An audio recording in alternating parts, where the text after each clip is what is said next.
Oh, big one. Oh, yeah.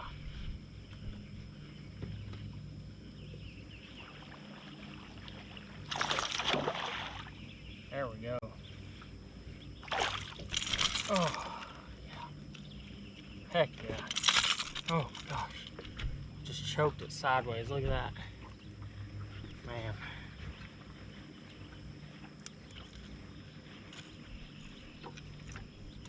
Nice post spawner.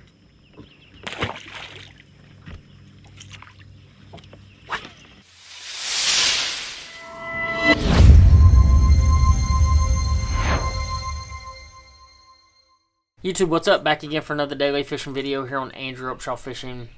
Guys, today I hit the water, and let me tell you, I absolutely crushed on them. It was a lot of fun, caught a lot of fish, and right now is one of the very best times of the year to go out there and catch some bass. You know, I actually did a video a few days ago talking about the early post spawn, and I talked about a couple different techniques that you can be using right now to catch more bass. Well, I went out there with the intention of using one of those techniques, and that was cranking. I was throwing a 5XD, and let me tell you, they absolutely crushed this crankbait. And that's what we're going to talk about today. We're going to talk about the 5XD, how to pick all the colors, what to look for right now to catch more bass. But hey, real fast, if you have not subscribed to my YouTube channel, just do that real quick. Go in the bottom right hand corner, hit that sub button, and like the video if you can. And let's dive right on into this. So the 5XD, when it comes to picking this crankbait, you know, one thing about this crankbait is I feel like it's probably one of the most underutilized crankbaits that Strike King makes. You know, a lot of guys, they kind of skip it almost. They go like from square bills all the way to 6XDs, and they don't really throw that in between very much. And I don't feel like it gets the love that it deserves, honestly. And it's a bait that, I use all the time. I have a box that's literally dedicated just to my 5XDs because that's how much I use this particular crankbait. So when I get out there today, and this is a process that I use every single time I go in the water, especially throwing a crankbait, is I look for three different things. I look at watercolor, I look for if it's sunny or cloudy, and I also look if it's windy or calm. Well, looking at the conditions that I was dealt with today, the very first thing I noticed was it was super clear water. Now, I'm not saying like clear, like see 20 foot down, but I could see about 5 foot down, which is quite a bit when you start talking about water clarity and fish being able to see your bait. So that's the very first thing that I noticed. The second thing I noticed is it was calm. So the light's going to penetrate more, so therefore the fish are going to be able to see even better. So that's something you also got to take into account, and a very, very big deal.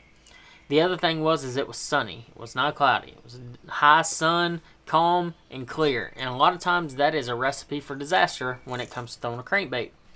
What I've learned over the years is you can make some really small adjustments and still catch those fish. So today I pulled out one of my favorite colors, which is green gizzard shad.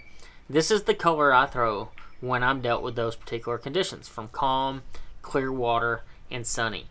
It is a more finesse crankbait. It's more transparent, and that's what you want whenever you're picking a crankbait color for clear, calm water, is a transparent style crankbait. Now, as the year goes on, and as the summer goes on, I adjust my crankbait colors accordingly. So, if the water gets a little bit dingier, and when you get on the main lake and you get a lot of wind, you start having to adjust colors. One of my favorites right now is also citrus shad. Something about that chartreuse and white, it really tends to work. So that's stained, cloudy, windy, but a good all-around color for if they are eating shad. And last but not least, the color I go for if the water's a little bit more dingy, we've got a cloudy day and it's windy, is when I go for chartreuse and blue. So between these three colors right here, I can basically do anything and everything I want to do. And it's actually a good stepping stone between all three. Now, I'm not saying that colors like sexy shad, and this is actually like all of the sexy shad here. Like, I'm not saying these colors don't work, because they absolutely do. And they all have their time and place, and I always carry a couple of additional colors in my box at all times, just in case. But day in and day out, these three colors right here will absolutely get the job done no matter what. So if you're out there and you're dealt with any of those conditions, one of these three colors is what I would recommend throwing. So I get all kinds of text messages and messages on Instagram and all these places. Like, man, what's your favorite color? What color of this do I need to throw? Well, here you go. These are the 3 colors I recommend: chartreuse blue, citrus shad, and green gizzard shad. Those 3 are going to get it done day in and day out. Now, when it comes to finding the right type of water to fish to catch these bass, well, I'm on Toledo Bend, and now Toledo Bend's not the same as Beaver Lake. It's not the same as Table Rock. It's not the same as Kentucky Lake. But what I will say is this: and you think about this when I tell you. So when the fish are spawning, they're up there spawning. They're in the backwaters. They're on spawning type banks, and they're up there doing their deal. When they pull off, they don't swim all the way straight out to the summer spot that they want to hang out, on the main river or wherever it is. And on the case of Toledo Bend, they're not going to swim from the back of Polagacho Creek all the way to the main lake as soon as they get done. That absolutely doesn't happen. I don't care what anybody tells you, that does not happen. Those fish stop along the way on their way out of the creek. Now, some fish always stay in the creek year-round, but a lot of the really big ones will actually pull off and go back out to the main lake. So when it comes to finding areas, I want to find the first adjacent point, ridge, hump, channel turn that is in relation to that spawning area. That's the very, very first place that those fish will roll off to. And sometimes they'll be ganged up there like crazy. Points especially. This is my favorite time of the year to fish points because those fish are just now starting to pull out, and they'll stop on those points before going to deep water. You don't have to make it really hard for yourself. You don't have to go out there and graph for 8 or 10 hours to find these fish. Literally, the number one thing that I can recommend is you put your boat in about 15 foot of water, you get on these points, you get on these humps, and you throw to shallower water and throw that crankbait and reel it down. I know that sounds super simple, and some of you are going to be like, man, that doesn't work. It 100% works. You don't have to graph every single place to know that the fish are there.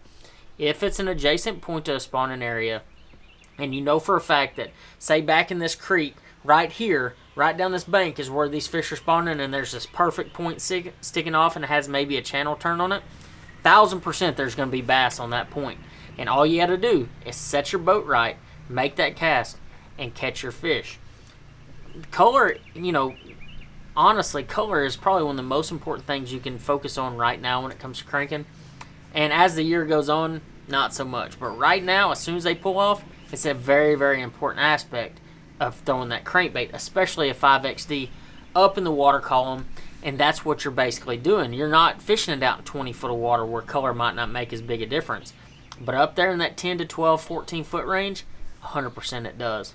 So now we've talked about color. We've talked about where you need to crank this thing. The last thing I'm going to talk about is your setup. And we all have our own setups for cranking. I keep mine fairly basic. This is just a small crankbait rod here. It's a 7.6 medium heavy. It's a graphite rod, but it has it's a composite bend and has that a really parabolic rod. And this is a rod that I can do a lot of the different things with. But we actually just came out with a new rod from Lew's called the 5XD rod. It was actually designed for the 5XD. And I want to say Castledine just did a video on it not too long ago. And I've actually used that rod. I just didn't order any, and I've been using this one. I'm so confident in this rod. This is the ledge rod that Mark Rose designed. That's just the one that I use day in and day out. And until I break it or until I lose it or something like that, it's probably the rod I'm going to keep using. For reels, I honestly, this time of year, I go to a 6/8 to 1. But if you notice, when I'm out there fishing and throwing my crankbait, and you watch me catch one, I'm not really using my reel that much. I'm actually using a very, very particular technique that I've used on Toledo Bend, Rayburn, Kentucky Lake, all these lakes for a really long time. And it's just a dragging method of throwing your crankbait and dragging it back to you. Instead of using the reel, you're using a rod to actually work the retrieve. So you'll reel it down, you get your crankbait down, and then you drag. And you're almost like dragging a Carolina rig, and you'll see that crankbait, you'll feel that crankbait just digging across the bottom, and you repeat it, and then all of a sudden it'll lock up and you have a fish. That particular method has caught me more bass than just about any other technique when it comes to cranking that I've ever done. It is extremely consistent. It works all over the place, especially during the post spawn. So that's why gear ratio in this sense doesn't really matter to me. I can use a 6-8 to 1. Honestly, I could use a 7 to 1 because the whole premise of this is I'm going to reel it down there and then I'm just dragging it anyway. And so you're just really using your reel to catch up line so you can actually drag that crankbait around. And I don't know the speed in which it's going because I'm dragging it fairly slow. I can't say that it's going much slower or much faster than if you cranked it normally. But I can tell you that it's worked for me for a really long time, and I know if you try it out, it'll work for you.